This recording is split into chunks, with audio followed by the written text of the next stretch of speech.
Assalamualaikum warahmatullahi wabarakatuh. Pada video kali ini kita akan membahas tentang perkolasi. Adapun anggota dari kelompok kami yaitu Kesya Aurora Matilda Tiurasi, Nur Farahim, Raini Ayu Ranofaristi, dan Sri Wahyuni Nur. Apa saja yang akan kita bahas pada video kali ini? Yang pertama, yaitu tentang prinsip dasar dari metode perkolasi dan bagaimana cara kerjanya dalam proses ekstraksi senyawa bioaktif dari tumbuhan.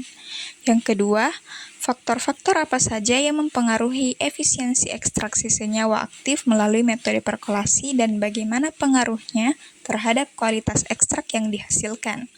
Yang ketiga, bagaimana perbandingan efektivitas metode perkolasi dengan metode ekstraksi lainnya seperti maserasi dan sachletasi dalam menghasilkan ekstrak dengan kandungan senyawa bioaktif yang tinggi.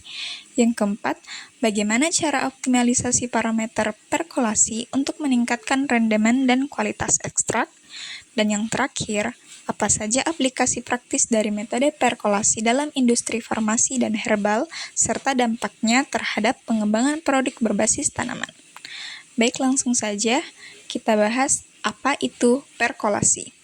Perkolasi merupakan salah satu teknik ekstraksi yang melibatkan proses pelarutan senyawa aktif dari simplisia menggunakan pelarut tertentu.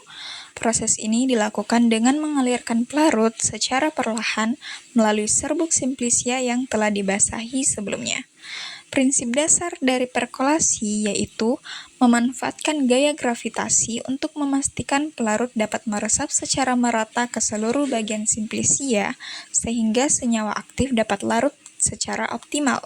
Dibandingkan dengan metode ekstraksi lainnya seperti maserasi atau sachletasi, perkolasi ini memiliki beberapa keunggulan seperti efisiensi waktu dan kemampuan menghasilkan ekstrak dengan kandungan senyawa bioaktif yang lebih tinggi. Bagaimana prinsip dasar dari metode perkolasi dan cara kerjanya dalam proses ekstraksi? Nah, prinsip dasar dari metode ini yaitu pemanfaatan pelarut yang mengalir melalui bahan tumbuhan yang telah dihancurkan, sehingga senyawa-senyawa yang larut dalam pelarut tersebut dapat diekstraksi secara efisien. Prinsip tersebut terbagi menjadi dua, yaitu yang pertama, prinsip penyaringan. Nah, prinsip penyaringan ini dalam perkolasi, pelarut yang digunakan biasanya air, etanol, atau campuran pelarut lainnya, disalurkan ke dalam bahan tumbuhan yang telah dihancurkan atau digiling. Pelarut ini akan melarutkan senyawa bioaktif yang ada dalam jaringan tumbuhan. Proses ini dilakukan secara bertahap, di mana pelarut akan terus mengalir melalui bahan tumbuhan dan melarutkan senyawa-senyawa yang diinginkan. Yang kedua, prinsipnya yaitu difusi dan ekstraksi.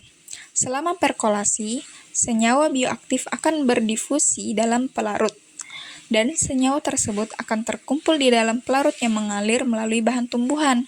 Proses ini bergantung pada dua fenomena utama, yaitu difusi dan interaksi antara bahan tumbuhan dengan pelarut. Kemudian, bagaimana cara kerja dari metode perkolasi? Yang pertama, persiapan bahan. Tumbuhan yang akan diekstraksi pertama-tama dihancurkan atau digiling menjadi potongan kecil atau bubuk agar meningkatkan luas permukaan yang dapat bereaksi dengan pelarut. Yang kedua, pemasukan bahan dalam kolom. Bahan tumbuhan yang telah dihancurkan dimasukkan ke dalam kolom perkolator, yaitu sebuah wadah silindris atau tabung, dan pelarut dituangkan secara perlahan ke atas bahan tumbuhan. Yang ketiga, proses perkolasi. Pelarut akan mengalir secara perlahan melalui bahan tumbuhan melarutkan senyawa-senyawa bioaktif yang terkandung di dalamnya. Pelarut tersebut akan menyaring bahan tumbuhan dan mengumpulkan senyawa yang larut dalam pelarut. Yang keempat, pengumpulan ekstrak. Setelah pelarut melewati bahan tumbuhan, ekstrak yang mengandung senyawa bioaktif akan dikumpulkan ke bawah kolom perkolator. Proses ini bisa berlangsung selama beberapa jam hingga ekstrak yang diinginkan terkumpul. Kemudian, cara kerja yang terakhir yaitu penyaringan dan penguapan. Ekstrak yang telah terkumpul kemudian disaring untuk menghilangkan partikel tumbuhan yang tersisa. Setelah itu, pelarut dalam ekstrak dapat diuapkan atau disaring lebih lanjut untuk memperoleh ekstrak kental yang mengandung senyawa bioaktif murni. Faktor-faktor apa saja yang mempengaruhi efisiensi ekstrak dengan metode perkolasi? Yang pertama, pelarut harus memiliki polaritas yang sesuai dengan senyawa yang ingin diekstraksi, karena polaritas mempengaruhi kemampuan pelarut untuk melarutkan senyawa aktif. Yang kedua, volume pelarut yang digunakan juga berpengaruh. Semakin banyak pelarut yang digunakan, semakin banyak senyawa yang dapat terekstrak. Tetapi, hal ini harus diimbangi dengan waktu dan suhu ekstraksi yang tepat untuk menghindari degradasi senyawa aktif. Yang ketiga, waktu ekstraksi adalah faktor lain yang signifikan dalam proses perkolasi. Penelitian menunjukkan bahwa waktu ekstraksi yang lebih lama dapat meningkatkan rendemen, tetapi juga dapat menyebabkan kerusakan pada senyawa bioaktif jika tidak diatur dengan baik. Kemudian kita masuk ke bagaimana perbandingan efektivitas metode perkolasi. Nah, perbandingan antara metode perkolasi dengan maserasi dan sochletasi menunjukkan bahwa perkolasi memiliki keunggulan dalam hal efisiensi waktu dan kualitas ekstrak. Yang pertama, maserasi adalah metode sederhana di mana simplisia direndam dalam pelarut tanpa adanya aliran. Meskipun mudah dilakukan, durasinya cenderung lebih lama dan memerlukan lebih banyak pelarut. Yang kedua, sochletasi menggunakan pemanasan berulang untuk mengekstraksi bahan simplisia, tetapi dapat merusak senyawa sensitif terhadap panas.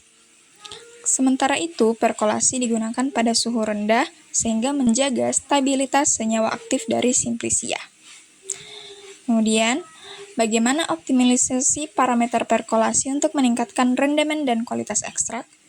Nah, optimalisasi parameter perkolasi dalam ekstraksi bahan alam merupakan aspek penting untuk meningkatkan rendemen dan kualitas ekstrak. Dalam konteks ini, berbagai penelitian telah menunjukkan bahwa pemilihan metode ekstraksi, jenis pelarut, dan parameter ekstraksi seperti waktu dan suhu berpengaruh signifikan terhadap hasil yang diperoleh. Kemudian, aplikasi praktis dari metode perkolasi dalam industri farmasi dan herbal. Yang pertama, produksi ekstrak tumbuhan.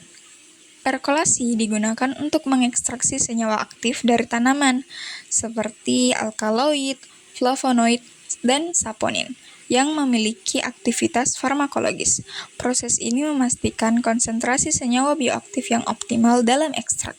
Yang kedua, pembuatan tinktur dan ekstrak cair. Metode perkolasi sering digunakan dalam pembuatan tinktur dan ekstrak cair yang digunakan sebagai bahan baku dalam sedan farmasi dan produk herbal.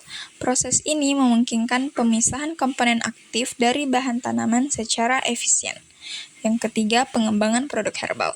Dalam industri herbal, perkolasi digunakan untuk mengekstraksi senyawa aktif dari tanaman obat, yang kemudian digunakan dalam pembuatan sedian herbal seperti kapsul, tablet, dan sirup. Proses ini memastikan kualitas dan konsistensi produk akhir. Adapun kesimpulan yang dapat kita tarik, yaitu dalam fitokimia, perkolasi merupakan teknik ekstraksi yang memanfaatkan prinsip difusi dan perembesan pelarut secara kontinu melalui matriks serbuk simplisia dalam perkolator, sehingga memungkinkan pelepasan senyawa bioaktif secara optimal.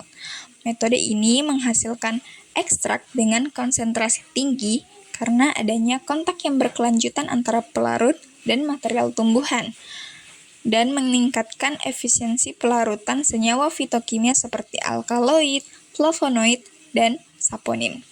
Perkolasi banyak diterapkan dalam industri farmasi dan fitoterapi untuk memperoleh ekstrak standar dengan kandungan fitokimia yang stabil dan terkontrol, guna mendukung formulasi sediaan obat berbasis bahan alam.